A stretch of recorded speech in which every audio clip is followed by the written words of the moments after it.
Le Rwanda pose le lapin à tous dans les négociations de paix. Le comportement ambigu du Rwanda dans les négociations de paix de Luanda entre la République démocratique du Congo et le Rwanda, notamment concernant le conflit à l'est de la République démocratique du Congo, reflète un jeu diplomatique complexe. Bien que les deux pays aient initialement exprimé une volonté de coopérer pour stabiliser la région, le Rwanda semble adopter une stratégie oscillante, voire contradictoire. D'un côté, Kigali affirme vouloir soutenir les efforts de paix, tout en démentant tout soutien au mouvement rebelle M23, accusé de semer le trouble à l'est de la République démocratique du Congo. Cependant, des rapports répétés et des témoignages d'experts internationaux et congolais suggèrent que le Rwanda joue un rôle indirect en armant ou en soutenant ces groupes radio Okapi. Cette situation est problématique pour les négociations, car elle sape la confiance entre les parties et affaiblit la crédibilité des accords. Le volte-face du Rwanda dans ses pourparlers crée une impasse qui empêche des progrès réels vers une paix durable. Le gouvernement rwandais, tout en participant aux discussions, semble poursuivre ses propres intérêts stratégiques, notamment en contrôlant l'accès aux ressources naturelles présentes dans cette zone sensible. Ainsi, l'ambiguïté rwandaise compromet les initiatives diplomatiques, comme celle de Luanda, et renforce le climat d'instabilité dans la région des Grands Lacs. Pour résoudre ce conflit, il est essentiel que les médiateurs régionaux et internationaux insistent sur des actions transparentes et cohérentes de toutes les parties impliquées. La République démocratique du Congo est marquée par une instabilité politique et économique persistante, ainsi que des conflits armés, notamment à l'est du pays. La région du Nord Kivu, par exemple, est le théâtre d'affrontements entre les forces gouvernementales et divers groupes rebelles comme le M23, souvent associés à des tensions régionales, notamment avec le Rwanda.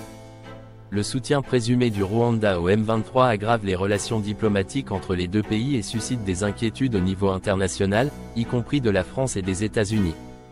Cette région, riche en ressources minérales, est une zone stratégique où les violences exacerbent la crise humanitaire avec des millions de déplacés. Sur le plan politique, l'évolution institutionnelle de la République démocratique du Congo depuis 1990 a été marquée par une série de transitions constitutionnelles et de réformes. Le pays est passé de l'acte constitutionnel de la transition en 1994 à la Constitution de 2006, qui a été amendée plusieurs fois depuis.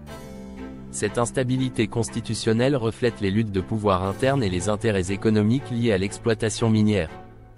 Le gouvernement actuel, dirigé par le président Félix Tshisekedi, tente de redynamiser les relations régionales et internationales, tout en cherchant à stabiliser la situation sécuritaire et à renforcer l'intégration économique avec des organisations comme la SADEQUE, SADC, et la Communauté des États d'Afrique de l'Est de manière générale. En dépit des efforts pour améliorer la sécurité et réformer les institutions, la situation reste complexe, avec des défis liés à la corruption et à l'ingérence étrangère, notamment dans le secteur minier, essentiel pour l'économie mondiale mais source de conflits en République démocratique du Congo. Le débat sur le changement de la constitution de la République démocratique du Congo suscite de vives réactions, notamment chez ceux qui s'opposent farouchement à toute modification.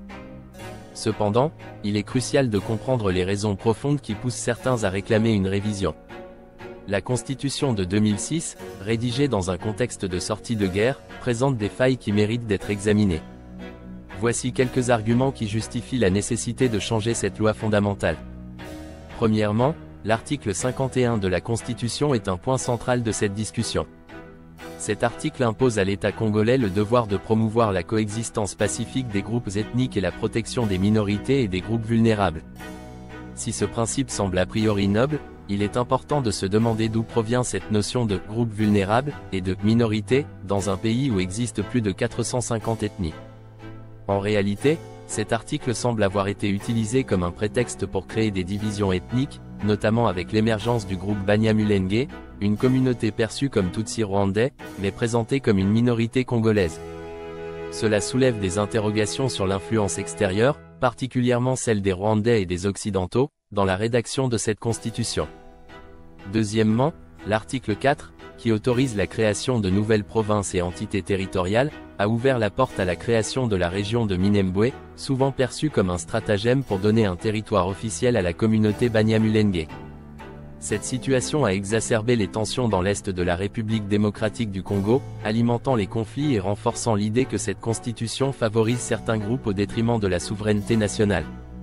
Enfin, l'article 217 autorise la République démocratique du Congo à conclure des accords internationaux pouvant impliquer une perte partielle de souveraineté.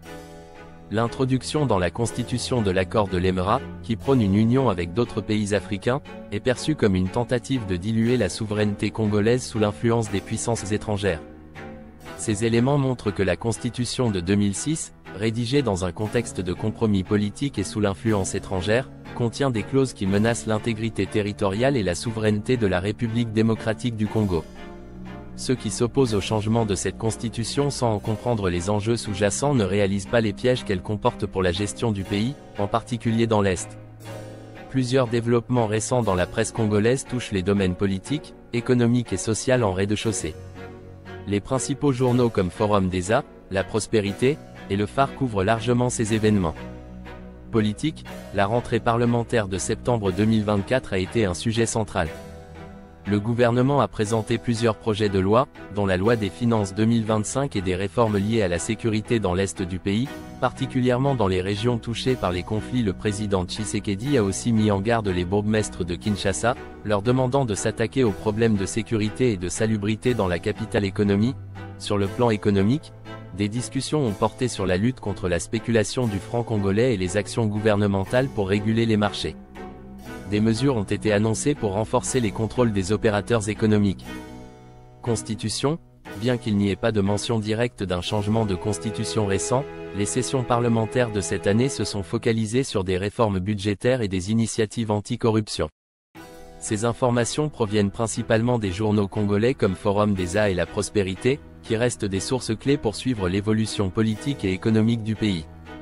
En conclusion, changer la constitution de la République démocratique du Congo ne vise pas simplement à réformer la gestion du pays, mais à corriger des déséquilibres introduits par des influences extérieures et des groupes d'intérêt. C'est une démarche nécessaire pour réaffirmer la souveraineté et l'unité du peuple congolais.